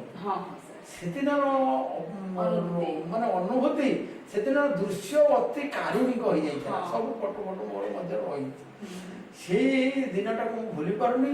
ସମସ୍ତେ ମତେ ଗୋଟେ ଗାଡି କରି ଆଣି ଘରେ ଛାଡ଼ିଲେ, ହଁ। ସବୁ ଏଇଠି ନେଇକି ସବୁ ବିଦାୟ ନେଲେ। ହଁ। ଏଇଠି ମଧ୍ୟ ମୋ ଘରେ ମିଠା ଟିକେ ଖାଇ ଖାଇ ଯାଇ ଗଲେ। ହଁ। ସେଦିନ ଅନୁଭୂତି ଆଉ ମୁଁ ମାନେ ଭାଷା ଆପଣଙ୍କ ପାଖରେ ଆଉ ନାହିଁ ବର୍ଣ୍ଣନା କରିବା ପାଇଁ। ତାହେଲେ ଏବେ ତ ସାର ମାନେ ବିଦ୍ୟାଳୟ ମାନଙ୍କରେ ଯେତେବେଳେ ସବୁ ଫଙ୍କସନ ହଉଥିବ ଯାହା ହଉଥିବ ଆପଣଙ୍କୁ ସେମାନେ ସମସ୍ତେ ଖାଲି ଫଙ୍କସନ ନୁହଁ, ହଁ। ଆମର ଯୋଉ ସରସ୍ୱତୀ ପୂଜା ଆଉ ଗଣେଶ ପୂଜା ଏଇ ଦିଟାକୁ ମୋର ଗୋଟେ ସାଙ୍ଗ ଅଛନ୍ତି ହିନ୍ଦୀ ଶିକ୍ଷକ ଦିଦି ସୁରେଶ କୁମାର ଷଡ଼ଙ୍ଗୀ, ତାଙ୍କୁ ମତେ ସମସ୍ତେ ନିଶ୍ଚୟ ଏବେ ଯୋଉ ଶିକ୍ଷକ ମାନେ ଅଛନ୍ତି ଭୁବନେଶ୍ୱର ମଧ୍ୟ ସେମାନଙ୍କର କେମିତି ଗୋଟେ ପଡ଼ିଯାଇଛି ଆମ ଦିନକୁ ନିଶ୍ଚୟ ନିଶ୍ଚିତ। ହଁ ଯାଉ। ହଁ ସାର୍ ବହୁତ ଭଲ କଥା ସାର୍। ଆଚ୍ଛା ସାର୍ ଆପଣ ମାନେ ଯୋଉ ଅବସର ନେଲା ପରେ ବର୍ତ୍ତମାନ ତ ମାନେ କେମିତି ମାନେ ଆପଣଙ୍କର ଅବସର ଜୀବନଟା କେମିତି ଅତିବାହିତ କରୁଛି, ତାକୁ ମୁଁ କେମିତି ଦେଖିଲି, କାଟୁଛନ୍ତି ବର୍ତ୍ତମାନ? ମୋର ଦେଖିଲି ଯେତେବେଳେ ମୁଁ ତ ଛାତ୍ର ହେଲା ମୋର ଜୀବନ, ସେମାନଙ୍କ ସାଙ୍ଗେ ଆପଣ ଜାଣିଥିବେ ଶିକ୍ଷକ, ତେଣୁ ଶିକ୍ଷକତା କଲେ ସବୁବେଳେ କଥାବାର୍ତ୍ତା ଚାଲିଥାଏ, କଥା କହିବ ଶିକ୍ଷକ। ତେଣୁ କଣ କର ଘରେ କେମିତି ଖାଲି ବସି ରହିବ, ତେଣୁକରି ବିଚାର କରି ପ୍ରଥମେ ଆମର ଜଟଣୀ ପୁସ୍ତକ ମେଳା, ସେ ପୁସ୍ତକ ମେଳାରେ ମୁଁ ପ୍ରଥମେ ଯୋଗ ଦେଲି। ସେଦିନ ଆମର ପ୍ରଫୁଲ୍ଲ କୁମାର ପାଇକରାୟ ମହୋଦୟ ଥିଲେ, ସେ ଚାଲିଗଲେଣି, ତାଙ୍କୁ କୋଟି ନମସ୍କାର। ସିଏ ଆରମ୍ଭ କରିଥିଲେ। ସିଏ ଆମେ 15-20 ଜଣ ପ୍ରଥମେ ଆରମ୍ଭ କଲୁ। ଆରମ୍ଭ ହେଇଥିଲା ଆମର ଠାକୁରାଣୀ ଯେଉଁ ଡମଣୀ ଠାକୁରାଣୀ ମନ୍ଦିରଟି ପ୍ରଥମ 2 ବର୍ଷ ହେଲା ସେଇଠି, ତାପରେ ଟାଉନ ହଲଟି ଗଲା। ସେଇଥିରେ ଯୋଗ ଦେଇକିରି ସେମାନଙ୍କର ସହାୟତାରେ ସେମାନଙ୍କର ଗୋଟେ ସହଯୋଗ ଥିଲା, ମୋର ସହଯୋଗ ଥିଲା, ସେମାନଙ୍କଠୁ ମୁଁ କିଛି ଶିଖିଲି। ଶିଖିବା ପରେ ଅବସର ପରେ ଏ ଯେଉଁ ଲେଖା ଲେଖି କରିବା, ଏଇ ଯେଉଁ କବିତା ପାଠ କରିବା, ସମସ୍ତେ ତ କବିତା ପାଠ, ମୁଁ କେବେ କବିତା ପାଠ କରେନି, ସମସ୍ତେ ତ କଣ କବିତା ପାଠ କରୁଛନ୍ତି, ମୁଁ ଟିକେ କେମିତି କବିତା ପାଠ କରନ୍ତି। ସେଠି ସମସ୍ତେ ପଚାରିଲେ ଆପଣ ବହୁତ ପ୍ରଫୁଲ୍ଲ ସାର୍ କହିଲେ ଆଉ ବହୁତ ପଢ଼ନ୍ତୁ। ପଢ଼ିଲି ଆଉ ସେଠୁ ପୁସ୍ତକ ମେଳାରୁ ଗୋଟେ ବହି ଆଣିକି, ଏଠି ବହି ଅଛି, ସେ ବହି ସବୁ ପଢ଼ି ଗଲା ପରେ ସମସ୍ତଙ୍କ କବିତା ପଢ଼ିଲି, ଆଗ୍ରହ ଲାଗିଲା। ଆସ୍ତେ ଆସ୍ତେ ଚେଷ୍ଟା କରି କରି ମୁଁ ଏଇ ଧୂଳି କଣା ଭଳି ଆପଣମାନଙ୍କ ପଛ ପଛେ ଚାଲିଛି ଆଉ। ସେଇଟା ଗୋଟେ। ଆଉ ଗୋଟେ ତାପରେ ସାହିତ୍ୟ ସଂସଦ ଗୋଟେ ଖୋଲିଲା, ସେଇଠିକି ମଧ୍ୟ ଡାକିଲେ, ସେଇଠି ଯିବା ପରେ ପ୍ରତି ମାସରେ ପଢ଼ା ହଉଛି କବିତା, ଲେଖିବାକୁ ସମସ୍ତେ ପଢ଼ୁଛନ୍ତି, ସେମିତି ଲେଖିକି ପଢ଼ୁ। ଦ୍ୱିତୀୟରେ ଭାଷା ସାହିତ୍ୟ ଯୋଉ ଗବେଷଣା କେନ୍ଦ୍ର, ଭାଷା ସଂରକ୍ଷଣ କେନ୍ଦ୍ର, ସେଇଠି ମଧ୍ୟ ଯୋଗ ଦେଇଛି, ସେଇଠି କିଛି କିଛି ସମୟ ଅତିବାହିତ କରୁଛି। ବରିଷ୍ଠ ନାଗରିକ ସଂଘ ଗୋଟେ କରୁଛି, ସେଇ ବରିଷ୍ଠ ମାନଙ୍କର ଏକାଠି ପ୍ରତି ମାସର ଶେଷ ରବିବାର, ଶେଷ ତାରିଖରେ ଆମର ଏକାଠି ହଉଛୁ, ସେଠି କିଛି ଆଲୋଚନା ହଉଛି। ଆଉ ବିଭିନ୍ନ ଜାଗାରେ ବିଭିନ୍ନ ସ୍କୁଲକୁ ଯାଉଛୁ, ସେଠି ବୃକ୍ଷରୋପଣ କରୁଛୁ। ଆଉ ବିଭିନ୍ନ ପିଲାମାନଙ୍କୁ ସବୁ ଉଦ୍ବୋଧନ ଦେଉଛି, ମୋତେ ମଧ୍ୟ ସେ ଦାୟିତ୍ୱ ଦେଇଛନ୍ତି, ତାକୁ କରୁଛୁ। ବିଭିନ୍ନ ବିଦ୍ୟାଳୟ ମାନଙ୍କୁ ଯାଇକି ଡାକିଲେ ସେଇଠି এই ସଂସ୍କୃତ ବିଷୟରେ, ଭାଷା ସାହିତ୍ୟ ଉପରେ, ଆଉ ବୃକ୍ଷରୋପଣ ଉପରେ, ବୃକ୍ଷ ହିଁ ଜୀବନ এই ବିଷୟରେ କହୁ, ପରିବେଶ ରକ୍ଷା ଉପରେ, ସେଇ ସମୟ କଟି ଯାଉଛି। ଆଚ୍ଛା, ତ ବହୁତ ମାନେ ତାହେଲେ ଆପଣଙ୍କର ଅବସର ସମୟଟା ମାନେ ଯେତେବେଳେ କର୍ମମୟ ଜୀବନରେ କେବଳ ଛାତ୍ରଙ୍କ ସହ ପୁରା ପୁରା ସମର୍ପିତ ଥିଲେ। ତାପରେ ମାନେ ଆଚ୍ଛା ସାର୍, ଆପଣ ଯେତେବେଳେ ମାନେ କର୍ମମୟ ସମୟରେ ସେତେବେଳକୁ ପୁସ୍ତକ ମେଳା ସହ ଆପଣଙ୍କର ନଥିଲା କି ସାର୍, ସମ୍ପର୍କ ନଥିଲା? ଯୋଗ ଦେଇଥିଲେ ନା ନାଇଁ ସେତେବେଳକୁ ପୁସ୍ତକ ମେଳାରେ, ନା ପରେ ଦେଲେ? ଅବସର ପରେ ଦେଲେ? ଅବସର ପରେ ଦେଲେ? ନାଇଁ, ଅବସର ପରେ ନୁହଁ, ଏଠିକି ଆସିବା ପରେ। ସେ ମୁଁ ବିଦ୍ୟାଳୟ, ମୁଁ ତ ବାହାରେ ହେଲି, ତା ପୂର୍ବରୁ ହେଇଛି। ସେ ପ୍ରଥମରୁ ମୁଁ ଆରମ୍ଭ କରିଛି। ପୁସ୍ତକ ମେଳା ତ ସାର୍ ବହୁତ ମାନେ 20 ବର୍ଷ ଉପରେ ପ୍ରଥମରୁ ଅଛନ୍ତି, କିନ୍ତୁ ଏତେଟା ସମୟ ଦେଇ ପାରୁନଥିଲେ। ପୁରା ଆପଣ ସେ ସମୟଟା ପୁରା ସମର୍ପିତ କରିଥିଲେ ଛାତ୍ରଛାତ୍ରୀମାନଙ୍କ ପାଇଁ। ଯେହେତୁ ଆପଣ ଅବସର ପାଇଲେ, ସମୟ ପାଇଲେ, ତ ଏଇଗୁଡାକ ପ୍ରତି ପୁରା ଅଧିକ ସକ୍ରିୟ ଭାବେ ଅଂଶଗ୍ରହଣ କଲେ। ପୁଣି ସାହିତ୍ୟ, ଜଟଣୀ ସାହିତ୍ୟ ସଂସଦ, ଓଡିଶା ଭାଷା ସଂରକ୍ଷଣ ଗବେଷଣା କେନ୍ଦ୍ର, ଆଉ ସାର୍ ଆଉ କୋଉ ଅନୁଷ୍ଠାନରେ ଆପଣ ଅଛନ୍ତି? ଆଉ ଗୋଟେ ଯେ ମୋର ଟିକେ ଆଧ୍ୟାତ୍ମିକ ଜ୍ଞାନ ଆହରଣ କରିବା ପାଇଁ ଭାରି, ଶ୍ରୀ ବିବେକାନନ୍ଦ, ରାମକୃଷ୍ଣ ପରମହଂସଙ୍କ, ଯୋଗାନନ୍ଦଙ୍କର ବହି ଇଏ ସବୁ ପଢିବା ପରେ ସେ ସବୁ ମତେ କାହିଁକି ଗୋଟେ ଆଧ୍ୟାତ୍ମିକ ଜ୍ଞାନ ପ୍ରତି, ଜଗନ୍ନାଥଙ୍କ ଆଉ ରାମଙ୍କର ତ ଆମକୁ ଭଲ ଲାଗୁଛି, ତାକୁ ଆରାଧନା କରୁଛୁ, କିନ୍ତୁ ଏ ଯୋଉ ବହି ଗୁଡା ପଢିଲା ପରେ ଆଧ୍ୟାତ୍ମିକ ପୁସ୍ତକ ଗୁଡାକ, ସେ ଆଧ୍ୟାତ୍ମିକ ଜ୍ଞାନ ଆହରଣ କରିବାକୁ ଇଚ୍ଛା ହେଲା। ତେଣୁ ଦିବ୍ୟ ଜୀବନ ସଂଘର ଜଣେ ରାୟ ବାବୁ ଥିଲେ, ସିଏ ମୁଁ କୋଉଠି କହିବାର ସେ ଶୁଣିଲେ, କହିଲେ ଆପଣ ଟିକେ ଆସନ୍ତୁ ଏଇଠିକି, ଆପଣ ଯୋଗ ଦେବେ। ଗଲି ଥରେ 2 ଥର ଗଲା ପରେ ସେଇଠି 2-4 ପଦ ଆଧ୍ୟାତ୍ମିକ ଜ୍ଞାନ ଉପରେ କହିବା ପରେ ସେ ସେଇଠି ଗୋଟେ କ'ଣ ସଭ୍ୟ ରୂପରେ ମୁଁ ଯୋଗ ଦେବି। ସବୁବେଳେ ତାଙ୍କର ସବୁ ପ୍ରତ୍ୟେକ ଉତ୍ସବରେ ଇଏରେ ସବୁଥିରେ ଯୋଗ ଦେଉଛି। ସେଠି ଭଲ ଲାଗିଲା କାହିଁକି ନା ସେଠି ଦେଖିଲି ଶିବାନନ୍ଦ ଏବଂ ଚିଦାନନ୍ଦ। ଶିବାନନ୍ଦ ହେଲେ ଗୁରୁ, ଚିଦାନନ୍ଦ ହେଲେ ଶିଷ୍ୟ। ଯେମିତି ରାମକୃଷ୍ଣ ପରମହଂସ ଗୁରୁ ଏବଂ ତାଙ୍କର ପରମ ଶିଷ୍ୟ ହେଲେ ବିବେକାନନ୍ଦ। ସିଏ ଗୋଟେ ଯୁଗ ଗୋଟେ ସମୟ ଅପେକ୍ଷା କରିଥିଲା ଏଇ ସମୟଟା କେମିତି ଆସିବ ରାମକୃଷ୍ଣ ଓ ବିବେକାନନ୍ଦ ଗୁରୁ ଶିଷ୍ୟ ସଂଯୋଗ ହେବେ। ତାଙ୍କରି ଯୋଗୁ ବିବେକାନନ୍ଦ ସମଗ୍ର ବିଶ୍ୱର ପ୍ରସିଦ୍ଧ ହେଇଗଲେ। ବିଶ୍ୱକୁ ନିଜ ଭାରତବର୍ଷକୁ ଗୁରୁ ବୋଲି ପରିଚୟ ଦେଇଥିଲେ। କାରଣ ସେ ଯେଉଁ ବେଦାନ୍ତ ଉପନିଷଦ କହିଲେ ସେ ଭାରତବର୍ଷ ହେବା ବିଶ୍ୱର ଗୁରୁ। ସେଇଭଳି ଶିବାନନ୍ଦ ଚିଦାନନ୍ଦକୁ ଏମିତି ଦି ଜଣ ଯାକର ମେଳନ ଏମିତି ହେଲା ଯେ ବିଶ୍ୱର ସେ ଗୋଟେ କହିଛନ୍ତି ଭଲ କର ଭଲ ହୁଅ ଆଉ ଭଲ ମଣିଷ ହୁଅ। ଏଇ ପଦ ଭାରି ହୃଦୟକୁ ଆସିଲା, ଚେତନା ଆସିଲା। ଆପଣ ରେଡ୍ କ୍ରସରେ ହେନରୀ ଡୁନାଣ୍ଟ ସେ କହିଥିଲେ ହେଲ୍ଥ ସର୍ଭିସ ଫ୍ରେଣ୍ଡସିପ୍, ସ୍ୱାସ୍ଥ୍ୟ ସେବା ଆଉ ବନ୍ଧୁତ୍ୱ, ଏଇ ତିନିଟା ହେଉଛି ଶ୍ରେଷ୍ଠ। ସେଇଭଳି ଶିବାନନ୍ଦ ହେଲା ସେବା କର। ସେ କୁଷ୍ଠ ରୋଗୀମାନଙ୍କୁ ଚିଦାନନ୍ଦ ଯାଇକି ସେବା କରି ସଫା କରି ତାଙ୍କୁ ସେବା କଲେ। ଏବେ ମଧ୍ୟ ଆମର ସେଇଠି ନାରାୟଣ ସେବା ହେଉଛି। ଆଉ ସବୁ କୁଷ୍ଠ ରୋଗୀମାନଙ୍କୁ ଡାକିକି ଆମେ ସବୁ ଖାଇବା ପିଇବାକୁ ସବୁ ଦେଉଛୁ, ଲୁଗା ଦିଆ ହେଉଛି, ଇଏ ଦେଉଛି। ଆମର ଯେଉଁ ଅଛନ୍ତି ରେଲୱେର ଯିଏ ମୁଖ୍ୟ ତାଙ୍କର ଡିଆର୍ଏମ୍ ତାଙ୍କ ସ୍ତ୍ରୀ ସିଏ ଆସୁଛନ୍ତି, ସେ ମୁଖ୍ୟ ଅଛନ୍ତି ସେଥିରେ। ସିଏ ମଧ୍ୟ କିଛି ସାହାଯ୍ୟ ଦେଉଛନ୍ତି ସମସ୍ତଙ୍କୁ ଦେବା ପାଇଁ। ଏମିତି ଚାଲିଛି। ତେଣୁ ସେଇ ଆଧ୍ୟାତ୍ମିକ ଭାବରେ ସେଇଥିରେ ମଧ୍ୟ ସାର୍ ବହୁତ ବଢିଆ ମାନେ ଆପଣ ଅବସର ସମୟଟା ମାନେ କଟୁଛନ୍ତି। ମାନେ ମୋର ମନେ ପଡ଼ିଯାଉଛି ରବର୍ଟ ଫ୍ରଷ୍ଟଙ୍କ poem Woods are lovely, dark and deep and I have promised to keep and miles to go before I sleep, ଯୋଉଟା କି ଆମର ମାଧବ ମାନସିଂ ରୂପାନ୍ତର କରିଥିଲେ ସୁନ୍ଦର ଯେତିକି ଅନ୍ଧାର ସେତିକି ଯେ ଗହନ ବନ ତେଣୁ ତୁ ଆପଣା ସଂକଳ୍ପ ଅଚଳ ଅଟଳ ରହରେ ମନ। ଆଗରେ ପଡ଼ିଛି ପଥ ବହୁତ ଦୂର ଆହୁରି କେତେ ଯେ ବାକି ଚାଲିବି ନ ପଡ଼ିବି ଥକି ମୁଦିବା ଆଗରୁ ଆଖି। ବହୁତ ସୁନ୍ଦର ସାର୍ ଆପଣଙ୍କର ମାନେ କର୍ମ ଗୁଡାକ ଶୁଣିଲା ପରେ ମାନେ କର୍ମମୟ ଜୀବନରେ ପୁରା ଛାତ୍ରଛାତ୍ରୀ ମାନଙ୍କ ସହ ପୁରା ନିବିଡ଼ ଭାବେ ଜଡ଼ିତ। ପୁଣି ଅବସର ସମୟରେ ବି ଆପଣ ଗୋଟିଏ ବି ସମୟ ମାନେ ଅପବ୍ୟବହାର କରୁନାହାନ୍ତି। ସେଇଟା ସାର୍ ଆପଣ ଦେଖନ୍ତୁ ପ୍ରମୋଦ ବାବୁ। ହଁ ସାର୍ ପ୍ରମୋଦ ଚନ୍ଦ୍ର ଦାସ, ଡକ୍ଟର ପ୍ରମୋଦ ଚନ୍ଦ୍ର ଦାସ ଆମରି ସତ୍ୟ। ସିଏ ମଧ୍ୟ ମତେ ତାଙ୍କ ସହିତ ସାକ୍ଷାତ ହେଇଗଲା। ତାଙ୍କ ସହିତ ସାକ୍ଷାତ ହେଲା ପରେ ଜବାହର ବାବୁ ସେ ଦି ଜଣ ଯାକ ମତେ ସେଇଥିରେ ନେଇକି ତାଙ୍କର ଆମରି ସତ୍ୟର ପରିବାର ଭିତରେ ଗୋଟେ ସଂଯୋଗ କଲେ। ଶେଷରେ ଆଣିକି ଜଟଣୀ ଯୋଉ ଆମରି ସତ୍ୟ ପରିବାର ଅଛି ତାର କୋଅର୍ଡିନେଟର କରିଦେଲେ। ତେଣୁ ସେଇଥିରେ ମଧ୍ୟ ମୁଁ ଛନ୍ଦେଇ ଯାଇଛି। ତାଙ୍କ ସହିତ ସମ୍ପର୍କ ଅଛି। ତାଙ୍କରି ଆମରି ସତ୍ୟର ମଧ୍ୟ ତାଙ୍କର ପ୍ରବନ୍ଧ କବିତା ମଧ୍ୟ ବାହାରୁଛି। ସେ ବହୁତ ସହଜ କରିଲେ। ଆଜି ମଧ୍ୟ ମୁଁ ଆଜି ଆସିଛି ମାନେ କଣ କି ଭଲ ଲୋକମାନଙ୍କ ସହ ସବୁବେଳେ ଭଲ ଲୋକମାନେ ହିଁ ଜୁଟାନ୍ତି। ଭଗବାନ ସେମାନଙ୍କୁ ଭଲ ଲୋକମାନଙ୍କ ସହ ଜୁଟାନ୍ତି। ଆଉ ତ ସେଇଥିପାଇଁ ମାନେ ମାନେ ଆପଣଙ୍କର ଯୋଉ ମାନେ ଜୀବନ ଶୈଳୀଟା ବହୁତ ଭଲ ଲାଗୁଛି। ସାର୍ ଆପଣ ଏଇ ଯୋଉ ମାନେ ଅଭିନୟ ବି ମାନେ କରନ୍ତି ଆଉ ନିର୍ଦ୍ଦେଶନା ବି ଦିଅନ୍ତି। ତ ପିଲାମାନଙ୍କୁ ଏମିତି କିଛି ନିର୍ଦ୍ଦେଶନା ଦେଇକି କିଛି ଡ୍ରାମା କି କିଛି ଏମିତି ପ୍ଲେ କରିଛନ୍ତି କି? ଆଉ ଅଭିନୟ ଯୋଉ ଆପଣ କିଛି ଅଭିନୟ କରିଛନ୍ତି କି ସାର୍?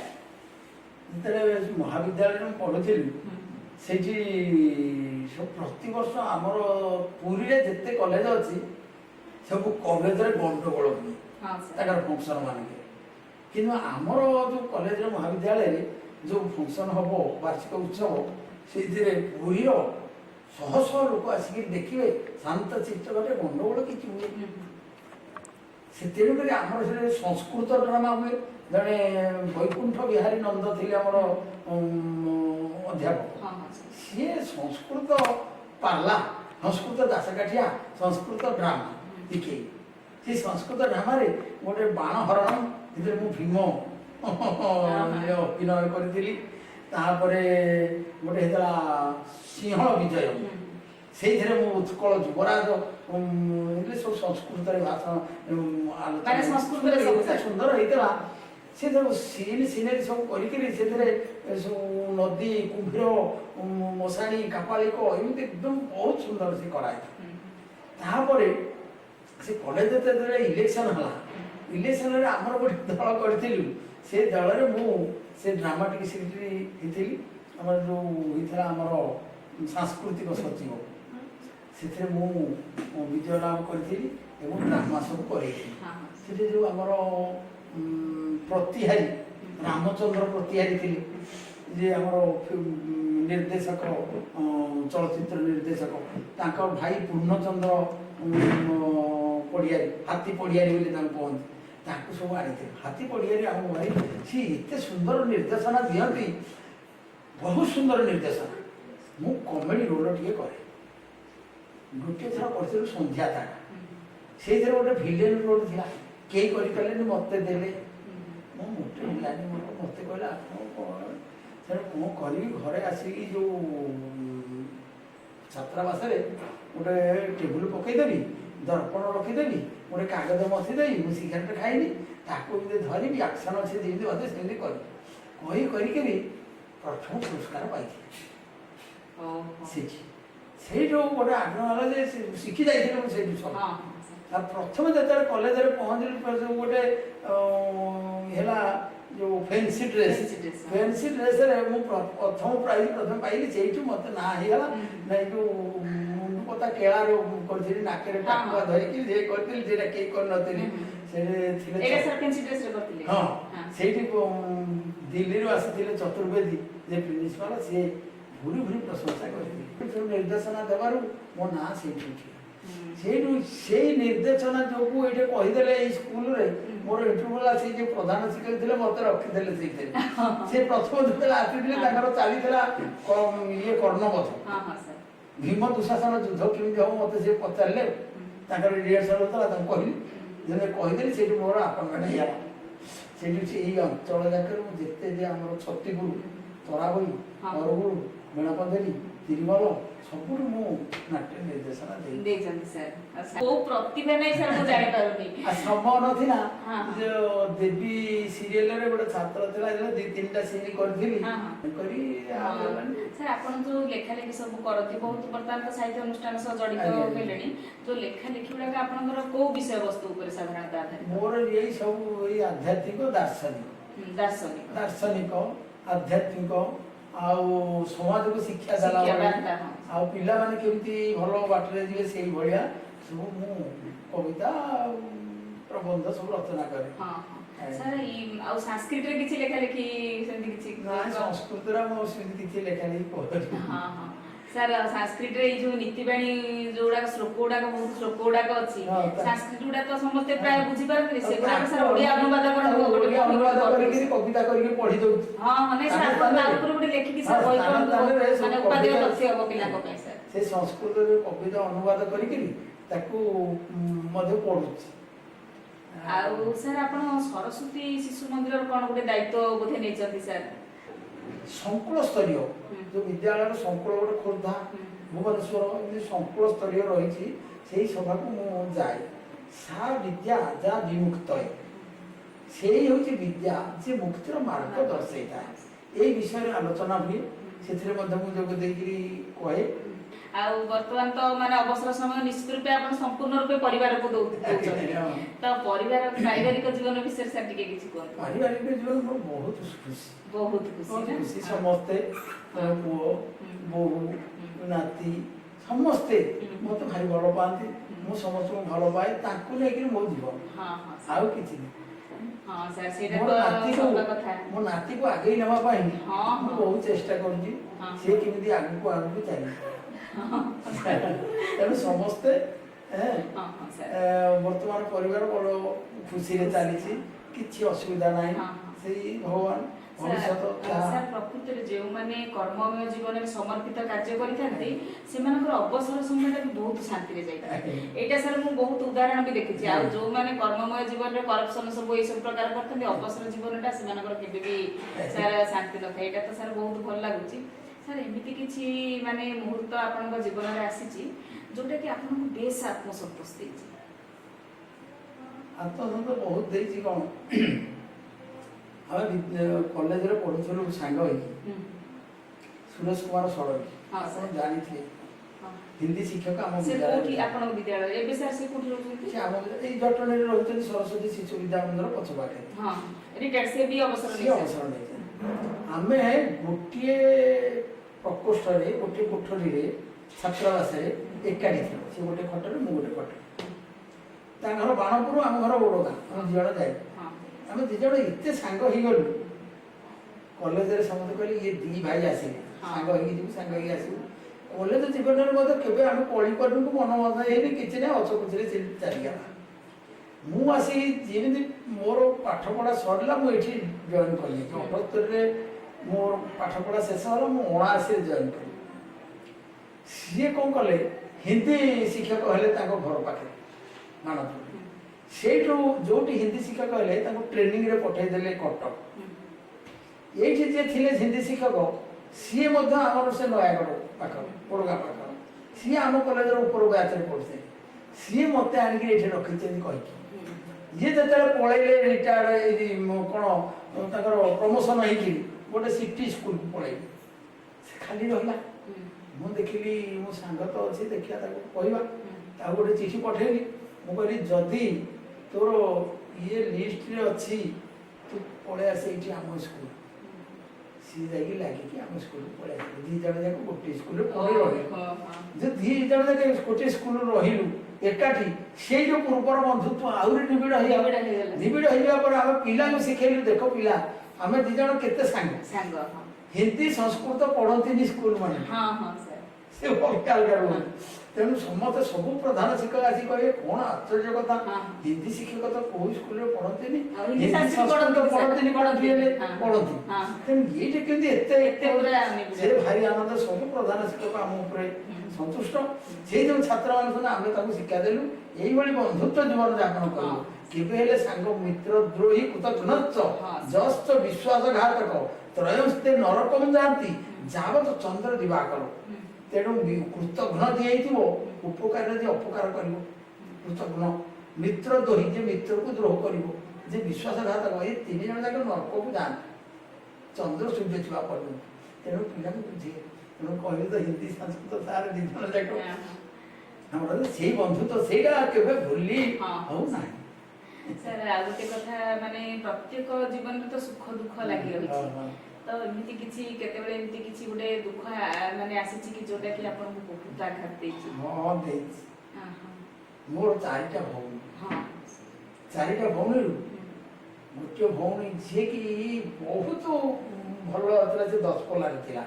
ता पिला मानकु से निजे परिश्रम करके मनीष कर दी समस्त भल ब्रिलियंट सी तार अल्प दिन पिलांकर बाहागर देखी पारानी पिलांकर समस्ते सी तार देह खराब होगला से चलीगला सेटा मत बेसी बात माने पुओ झियो समस्ते बहुत समस्ते बड़ ब्रिलियंट करला समस्त को पाठ चाकरी लगी सब करे देले किंतु माने सुखटा देखिया पई और से नथिले होमियोपैथी डाक्टर से दुआई से गोटे क्लिनिक करता खाली से तार जाती ये सब पिला को पढ़ो ट्यूशन करे ये निजे पढ़े निजे जड़े भी बांगालोर अच्छे से स्वामी स्त्री जाक बांगालोर रही भल हैदराबाद में अच्छा भल आउ गोटे झील भल रही सी गोटे डाक्तर को बाहर आउ गोटे झील बाहागर हम सी अच्छी बैंक में आउ गोटे पुओ अच्छी भल कंपानी सब 4 जन जाक ब्रिलियंट स्टूडेंट करदेला शेष बेलू एमती है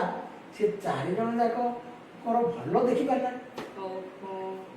तेणुक सी जो हठात चलीगला सी बेसी निश्चित रूप से सर आ गोटे कथा हूँ कि माने आपणकर तो कर्ममय जीवन बहुत श्रृंखलित सहकर्मी मानक सब बहुत भल छात्र मानक सब बहुत भल तो बेले बेले सर सहकर्मी मानक सहित काम करती बेले बेले किसी गोटे ईर्षा भाव माने सपोज जन को माने समस्त बहुत प्रशंसा करती आउ किसी बेले बेले रही प्रति ईर्षान्वित होगी बेले बेले इंग्लीश रे षड्यंत्र फड़यंत्र बहुत काम एमती करती माने बहुत उदाहरण भी अच्छी आपन जीवन में सेमती किसी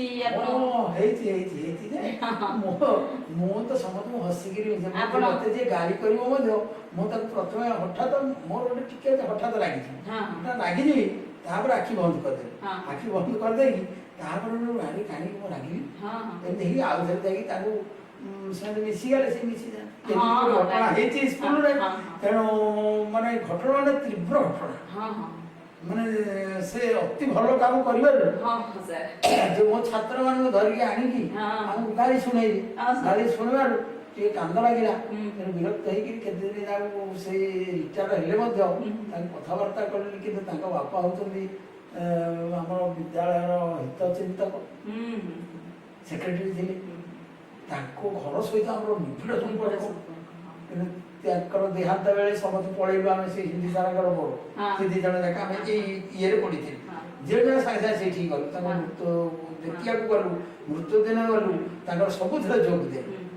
ସିଏ ଆଶ୍ଚର୍ଯ୍ୟ କହିଲେ ତମେ ଜଣକୁ ଆମକୁ ଏତେ କଥା କହିଲେ ବୋଲି ଆରେ ତମେ କହିଲେ କଣ ହବ, ଆମକୁ ଚିହ୍ନ, ମଣିଷକୁ ପ୍ରଥମେ ଚିହ୍ନ। ହଁ ସାର୍ ସେଇଟା ତ ବଡ଼ କଥା। ତେଣୁ ତାଙ୍କୁ ସେଇଠି ଗଲୁ, ତାଙ୍କ ମାଆଙ୍କର ଇଏକୁ ଗଲୁ। ବର୍ତ୍ତମାନ ସେ ବର୍ତ୍ତମାନ ପ୍ରତି ମୁହୂର୍ତ୍ତରେ ତାଙ୍କ ଦେହ ଖରାପ ହେଇକି ପଡ଼ିଛନ୍ତି ଯେ ଚାଲି ପାରୁନାହାନ୍ତି। ସେ ବର୍ତ୍ତମାନ ସବୁବେଳେ ତାଙ୍କର ଘର ମଧ୍ୟରେ ଗୋଟେ ପିଲାମାନେ କଲେ ଆମର ବରୁଣେଇରେ ଆମର ପୁରୁଣା ଛାତ୍ରଛାତ୍ରୀମାନେ ଗୋଟେ ଫଙ୍କସନ୍ କଲେ ବରୁଣେଇରେ, ଆମକୁ ଡାକିଲେ। ସେ ଯାଇପାରିବେନି କ'ଣ କରିବେ କେମିତି, ତାଙ୍କୁ ଗାଡ଼ି ନେଇକିରି ଗଲୁ, ଟେକିକିରି ନେଲୁ, ତାଙ୍କୁ ନେଇକି ଦି ଜଣ ଯାକ ସେଇଠିକି ଗଲୁ। ନାଇଁ ସାର୍ ପ୍ରକୃତରେ ମାନେ ମାନେ ଅନ୍ୟର ଯଦି ନେଗେଟିଭଟାକୁ ଆମେ ପଜିଟିଭରେ ପରିଣତ କରିଦେବା ତାହେଲେ ସେଇଥିରେ ମାନେ ରହିଛି ମହାନତା। ତାହେଲେ ସାର୍ ଆପଣଙ୍କର ବର୍ତ୍ତମାନ ଅବସର ଜୀବନର ଲକ୍ଷ୍ୟ ଉଦ୍ଦେଶ୍ୟ କ'ଣ ରଖିଛନ୍ତି, ଆଗକୁ କ'ଣ ଭାବିଛନ୍ତି, କ'ଣ କରିବେ? ଲକ୍ଷ୍ୟ ଆଉ କ'ଣ, ଯେତିକି ଦିନ ବଞ୍ଚିଥିବା ସମସ୍ତଙ୍କ ସହିତ ଖୁସିରେ ବଞ୍ଚିବା, ହସି ହସି ବଞ୍ଚିବା, ସମସ୍ତଙ୍କୁ ଦେଖିଲେ ହସିବା, ସମସ୍ତଙ୍କୁ ମୋର ହସ ଫୁଟେଇବା। ସମସ୍ତେ ମଣିଷ ହୁଅନ୍ତୁ, ସମସ୍ତେ ଭଲ କାମ କରନ୍ତୁ, ଭଲ ହୁଅନ୍ତୁ, ମଣିଷ ହୁଅନ୍ତୁ। ବର୍ତ୍ତମାନ ତ ସମାଜରେ ପ୍ରାୟ ସମସ୍ତେ ମାନେ ଆମର ଯୋଉ ପାଶ୍ଚାତ୍ୟ ଭାଷା ପ୍ରତି ଆକୃଷ୍ଟ ହେଉଛନ୍ତି, ତାହେଲେ ଆମର ଓଡ଼ିଆ ଭାଷାର ସୁରକ୍ଷା ଉପରେ ଆପଣଙ୍କର କିଛି ମତାମତ, ଆପଣ ତା ଉପରେ କିଛି ପଦକ୍ଷେପ ନେଉଛନ୍ତି କି ସାର୍? ଦେଖନ୍ତୁ, ଭାଷା ହେଉଛି ସାହିତ୍ୟର ଆତ୍ମା, ଭାଷା ହେଉଛି ହୃଦୟର, ଭାଷା ହେଉଛି ଚେତନାର, ଭାଷା ହେଉଛି ଆଦ୍ୟ ସୃଷ୍ଟିରୁ ରହିଛି ଭାଷା, ଶବ୍ଦ ହେଉଛି ବ୍ରହ୍ମ। ସେ ଭାଷାକୁ ନେଇକି, ନିଜ ଭାଷାକୁ ନେଇକି ଜାତି ଆଜି ଗର୍ବିତ। ଯେଉଁ ଜାତିର ଭାଷା ଯେତେ ଉନ୍ନତ ସେହି ଜାତି ସେତିକି ଉନ୍ନତ ହୁଏ। ଆଜି ଜାପାନ କାହିଁକି ଏଠି ଛୋଟିଆ ଦେଶଟି ହେଲେ ମଧ୍ୟ ଆଜି 1 ନମ୍ବର ସ୍ଥାନ ଅଧିକାର। ତେଣୁ ସେମାନେ ନିଜ ମାତୃଭାଷାକୁ ସେମାନେ ଭୁଲି ପାରୁନାହାନ୍ତି। ମାତୃଭୂମି ମାତୃଭାଷାରେ ମମତା ଯାହୃଦେ ଜନମି ନାହିଁ, ତାକୁ ଯଦି ଜ୍ଞାନୀ ଗଣରେ ଗଣିବା ଅଜ୍ଞାନ ରହିବେ କାହିଁ। ତେଣୁ ମାତୃଭାଷା ହେଉଛି ସବୁଠାରୁ ଶ୍ରେଷ୍ଠ। ଆମେ ଆଜି ମାତୃଭାଷାକୁ ଭୁଲି ଯାଇ ଓଡ଼ିଆ ଭାଷାକୁ ନେଇକି ଆମେ ଗର୍ବ କରିବା କଥା। ପୂର୍ବରୁ ଥିଲା ଗଙ୍ଗା ଠାରୁ ଗୋଦାବରୀ ପର୍ଯ୍ୟନ୍ତ ଆମ ଉତ୍କଳ ଭୂମି, ଉତ୍କଳ ଭାଷାର ଟେକ ରହିଥିଲା। କିନ୍ତୁ ଆଜି ଆମେ ପାଶ୍ଚାତ୍ୟ ସଭ୍ୟତାକୁ ଅନୁକରଣ କରି ବର୍ତ୍ତମାନ ଭାଷାକୁ ଆମେ ସମ୍ପୂର୍ଣ୍ଣ ଭୁଲି ଯାଇଛୁ। ତେଣୁ ମୁଁ ଅନୁରୋଧ କରୁଛି, ଯେଉଁ ନିମନ୍ତ୍ରଣ କାର୍ଡ଼ଟି ଛପାଯାଉଛି ତାକୁ ଓଡ଼ିଆ ଭାଷାରେ ଛପାଯାଉ। ଘରେ ଓଡ଼ିଆ ଭାଷାରେ ସମସ୍ତେ କଥାବାର୍ତ୍ତା କରନ୍ତୁ। ଇଂରାଜୀ ମାଧ୍ୟମରେ ପଠନ କଲେ ମଧ୍ୟ ଘରେ ବାପା ମା' ଅଭିଭାବକମାନେ ଓଡ଼ିଆ ଭାଷାରେ କଥାବାର୍ତ୍ତା କରନ୍ତୁ। ଓଡ଼ିଆ ଭାଷା ଆମର ଜୀବନ। ବହୁତ ସୁନ୍ଦର ବାର୍ତ୍ତା ଦେଇଛନ୍ତି ସାର୍। ଆପଣଙ୍କର ଭାଷା ପ୍ରତି ମମତା, ପୁଣି ସମାଜ ପ୍ରତି ମମତା, ଆଉ ଏଇ ଯୋଉ ବାର୍ତ୍ତାଟା ଦେଲେ ଆମେ ମାନେ ପାଶ୍ଚାତ୍ୟ ଭାଷାକୁ ତ ଆମେ ଶିଖିବା, ସବୁ ଭାଷାକୁ ଆମେ ସମ୍ମାନ ଦେବା, କିନ୍ତୁ ମାତୃଭାଷାକୁ ଆମେ କେବେ ବି ଭୁଲିବାନି। ସେଇଥିପାଇଁ ତ କୁହାଯାଇଛି behind a doctor it is me a teacher, behind an economist it is me a teacher, above the astronomer it is me a teacher. ଆଉ ସବୁ ପ୍ରଫେସନର ଜନ୍ମଦାତା ହେଉଛନ୍ତି ଶିକ୍ଷକ। ଆଉ ସେଇଥିପାଇଁ ପ୍ରତ୍ୟେକ ପ୍ରଫେସନର ମାନେ ଅବସର ଥାଏ, କିନ୍ତୁ ଗୋଟେ ଶିକ୍ଷକ ତାର ମାନେ ସରକାରୀ ଜୀବନରୁ ଅବସର ନେଇଥାଏ, କିନ୍ତୁ ଶିକ୍ଷକତାରୁ କେବେ ବି ଅବସର ନେଇନଥାଏ, ଯୋଉଟାକି ଆମର ପଦ୍ମନାଥ ସାର୍ଙ୍କ ଜୀବନରେ ପ୍ରତିଫଳିତ ହୋଇଛି। ଆଉ ମାନେ ଅବସର ନେବା ପରେ ମଧ୍ୟ ସେ ବହୁତ ଅନୁଷ୍ଠାନ ସହ ଜଡ଼ିତ ରହିଛନ୍ତି, ସମାଜ ସେବା କରୁଛନ୍ତି, ଏବେ ମଧ୍ୟ ବି ଶିକ୍ଷାଦାନ ଦେଉଛନ୍ତି। ଆଉ ମୁଁ ବର୍ତ୍ତମାନ ଏତିକି ଆମେ ଆମରି ସତ୍ୟ ପରିବାର ତରଫରୁ ମାନେ ସାର୍ଙ୍କ ପ୍ରତି ଆମେ ଭଗବାନଙ୍କ ନିକଟରେ ପ୍ରାର୍ଥନା କରିବୁ, ତାଙ୍କର ଅବସର ଜୀବନ ଚଲାପଥ କୁସୁମିତ ହେଉ, ଏମିତି ସମାଜ ସେବାରେ ତାଙ୍କର ଜୀବନ ଅତିବାହିତ ହେଉ। ତାହେଲେ ସାର୍ ଆଜିର କାର୍ଯ୍ୟକ୍ରମକୁ ଆମେ ଏଇଠି ରଖିବା। ପୁଣି ଆଗାମୀ ଅଧ୍ୟାୟରେ ଆମେ ପୁଣି ନେଇ ଆସିବା ଏମିତି ଏକ ନୂଆ ଅତିଥିଙ୍କ ସହ ଆମେ ଆପଣଙ୍କ ପାଖକୁ ଆସିବୁ। ତାହେଲେ ରହୁଛୁ। ହଁ, ଆମର କାର୍ଯ୍ୟକ୍ରମକୁ ଆପଣ ଦେଖିବେ, ସବସ୍କ୍ରାଇବ୍ କରିବେ, ଲାଇକ୍ କରିବେ, ଆଉ କମେଣ୍ଟ ମଧ୍ୟ ଦେବେ, ଆଉ ଅଧିକରୁ ଅଧିକ ସେୟାର କରିବେ। ତାହେଲେ ରହିବା। ଅଶେଷ ଅଶେଷ ଧନ୍ୟବାଦ ସାର୍, ଆପଣ ଏଇ କାର୍ଯ୍ୟକ୍ରମକୁ ଆମକୁ ସହଯୋଗ କରିଛନ୍ତି ଆଉ ବହୁତ ସୁନ୍ଦର ସୁନ୍ଦର ବାର୍ତ୍ତା ସବୁ ସମାଜକୁ ଦେଇଛନ୍ତି। ନିଶ୍ଚିତ ରୂପେ ମାନେ ଆପଣଙ୍କ ଜୀବନର ଯେଉଁ ଜୀବନଶୈଳୀ ପ୍ରତିଫଳିତ ହେବ ଏବଂ ଆପଣଙ୍କ ଠାରୁ ବହୁତ ପ୍ରେରଣା ପାଇବେ, ଆଧ୍ୟାତ୍ମିକତା ଦିଗରେ ଆଗେଇବେ, ସମାଜ ପ୍ରତି ନିଶ୍ଚିତ ରୂପେ ତାଙ୍କର ବି ପ୍ରେରଣା ଆସିବ, ଆପଣଙ୍କର ଜୀବନର ଶୈଳୀ ଉପରେ ପ୍ରେରଣା ଆସିବ। ତାହେଲେ ସାର୍ ରହିଲା, ବହୁତ ବହୁତ ଧନ୍ୟବାଦ ସାର୍। ଆଉ କଣ ବାପାଙ୍କଠୁ ତମେ କଣ କଣ ଶିଖୁଛ? ବାପା ପାଠ ପଢୁଥିବେ? ବାପା ପାଠ ପଢୁଛନ୍ତି ଆଉ ଭଲ ପାଉଛନ୍ତି। ଆମদের ଶ୍ଲୋକ ଶିଖେଇ ଦେଇଛନ୍ତି, ଆମদের ବିଭିନ୍ନ ଗପ ଶିଖେଇ ଦେଇଛନ୍ତି। ଆଚ୍ଛା, ତାହେଲେ ଶ୍ଲୋକ ବି ଶିଖିଗଲାଣି? କାଇଁ ଗୋଟେ ଶ୍ଲୋକ ବୋଲିଲ, କୋଉ ଶ୍ଲୋକ ଶିଖେଇଛନ୍ତି ସେ? ସବୁ ସବୁ ଶ୍ଲୋକ? ତାହେଲେ ଗୋଟେ ଶ୍ଲୋକ ବୋଲିଲ। ତୁମେବ ମାତା ସପିତା ତୁମେବ ବନ୍ଧୁ ସନତା ତୁମେବ ବିଦ୍ୟାତବିଡ଼ଂ ତୁମେବ ସର୍ବଂ ମମ ଦେବ ଦେବ। ଆରେ ବା, ବହୁତ ସୁନ୍ଦର ଶ୍ଲୋକ। ଆଚ୍ଛା, ଆଉ ଭାଗବତ ଶିଖେଇଛନ୍ତି ନା ନାଇଁ ବାପା? ଭାଗବତ ବି ଶିଖେଇଛନ୍ତି? ଭାଗବତ କଣ ଶିଖେଇଛନ୍ତି? ଆସୁଛି? କାଇଁ କହିଲ ଟିକେ ଭାଗବତ। ଗୋବିନ୍ଦ ଗୋବିନ୍ଦ ଗୋବିନ୍ଦ ପଦୁର ରୁଚି ମଟରନ୍ଦ ସେ ମଟରନ୍ଦ ପାନ ତରି ହେଲେ ତରିବେ ଭଜନାରୀ ସେ ଭଜନାରୀ ତପୟରେ ମନ ରହୁ ନିରନ୍ତରେ ରହୁ ହାଟୁଷ୍ଟ ବୋଲି ଯିବ ଯାଉ ଯିବ ମତେ ରଖିମେ ବାସୁଦେବ। ନମସ୍କାର, ମୁଁ ଜୀବନ ଜ୍ୟୋତି। ଇଏ ମୋ ଅଜା ହେବେ। ମୁଁ ଅଜାଙ୍କଠୁ ଗୋଟେ ଶ୍ଲୋକ ଶିଖିଛି। यदा यदा हि धर्मस्य ग्लानिर्भवति भारत अभ्युत्थानम् अधर्मस्य तदात्मानं सृजाम्यहं परित्राणाय साधूनां विनाशाय च दुष्कृतं धर्म संस्थापनार्थाय संभवामि युगे युगे युगे युगे युगे युगे। ବାହାଘର ପରଠୁ ସେ ମୋତେ ବହୁତ ଭଲ ପାଆନ୍ତି ଆଉ ସେତେବେଳେ କିଛି କେଉଁ ବିଷୟରେ କିଛି କହନ୍ତିନି। ଆଉ ତାପରେ ତାଙ୍କର ତ ହେଲା ସ୍କୁଲ ହେଲା ତାଙ୍କର ସବୁଠୁ ବଡ଼ ଜିନିଷ। ସ୍କୁଲରେ ପିଲାମାନଙ୍କୁ ବହୁତ ଭଲ ପାଆନ୍ତି। ସ୍କୁଲ ତାଙ୍କର ବହି ପଢ଼ିବା ଆଉ ଲେଖାଲେଖି କରିବା ଆଉ ଏସବୁରେ ତାଙ୍କର ବହୁତ ଆଗ୍ରହ। ପିଲାମାନେ ବି ତାକୁ ସ୍କୁଲରେ ବହୁତ ତାଙ୍କୁ ଭଲ ପାଆନ୍ତି ଆଉ ସିଏ ବି ପିଲାଙ୍କୁ ସ୍କୁଲ ଗଲେ ତାଙ୍କ ଜୀବନ।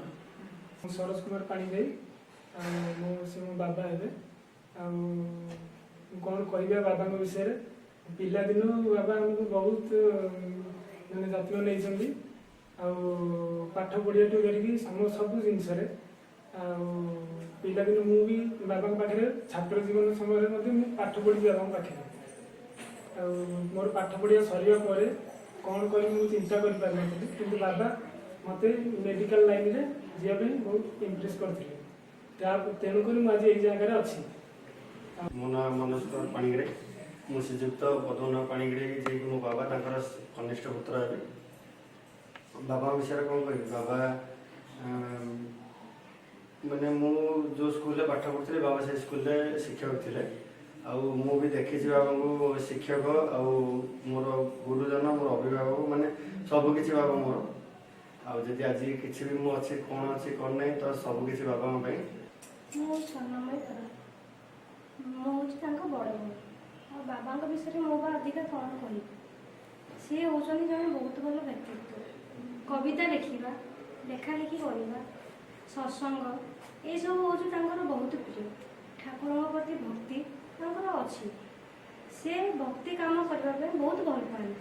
ସେବା ଦାନ ଏ ହେଉଛି ତାଙ୍କ ଜୀବନର ମୁଖ୍ୟ। ଲେଖାଲେଖି ପ୍ରତି ସେ ବହୁତ ପ୍ରିୟ, ଯାହାକି ଯେଉଁଟା ହେଉଛି ତାଙ୍କ ଜୀବନର ଗୋଟେ ଅଂଶ। ତାହା ବିନା ସେ ଜମା ରହିପାରନ୍ତିନି। ସେଇଥିରେ ସେ ବହୁତ ମଗ୍ନ। ଲେଖାଲେଖି କଲାବେଳେ ସେ ଆଉ ଅନ୍ୟ ପ୍ରତି କିଛି ଧ୍ୟାନ ଦିଅନ୍ତି। ସେଇ ଗୋଟିଏ ଲୟରେ ସେ ତାଙ୍କ କାମ କରିଚାଲନ୍ତି। ଦାନ କରିବା ସିଏ ବି ତାଙ୍କ ସେଇଟା ବହୁତ ଭଲ ପାଆନ୍ତି।